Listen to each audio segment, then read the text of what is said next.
Ça sent bon déjà, le poisson frais surtout. Oui. Et puis il y a aussi l'odeur du persil, ça monte. Vous sentez quelque chose? C'est bon. Alors qu'est-ce qui va se passer? Qu'est-ce qu'on a au menu? Ce midi, on va manger bien. Parce que je vous réserve un plat exceptionnel, ça s'appelle tout simplement une carpe fourrée à la verdure sauvage. Carpe fourrée à la verdure sauvage. sauvage. Alors, qu'est-ce qu'il faut donc pour réaliser notre carpe fourrée à la verdure Il faut sauvage? une grosse carpe pour être rassasié. En tout cas, une grosse carpe bien fraîche, du poivre. Voilà. Et après le poivre, on a besoin de feuilles d'oignon vert, bien vertes, comme le persil. Parce que c'est une cuisine de fraîcheur et de goût. D'oignons frais. Tout est oignons vert dans frais, ta cuisine. Hein? d'oignons D'accord. frais, de tomates, tomates bien fraîches également, de piments frais, Là, c'est vert. ouais.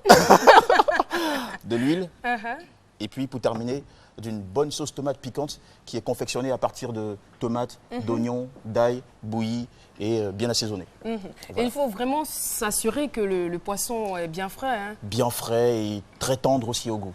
Et nous, on est des connaisseurs parce qu'on vient du Sud. Donc on sait choisir le poisson. Mais j'ai vraiment peur de te demander la procédure, le processus Non, n'aie de pas cuisson. peur, je t'ai dit que je suis un chef étoilé. D'accord. Alors, comment est-ce qu'on fait Alors, pour avoir pour commencer, notre- il faut bien nettoyer le poisson. C'est ce que je fais d'habitude, je nettoie très bien mon poisson. Il faut ôter les écailles et tout. Le poisson, il est bien propre. Vous l'assaisonnez avec de l'ail, du sel, du poivre.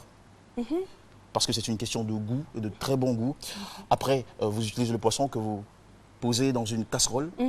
Le poisson, il est déjà mouillé hein, parce qu'il a été lavé. Donc, il y a un peu d'humidité sur le poisson. Donc, pas besoin de mettre de l'eau dans la casserole.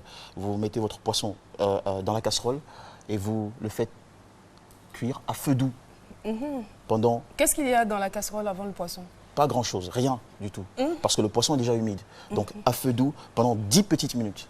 Ensuite, vous ressortez le poisson, vous faites une incision. Couler là dans la casserole. Non, pas du tout. Vous ressortez le poisson, vous faites. C'est pour ça que je dis à feu doux. À feu Pour ne doux. pas qu'il colle. Ensuite, vous ressortez le poisson, c'est de la grande cuisine. Vous ressortez le poisson.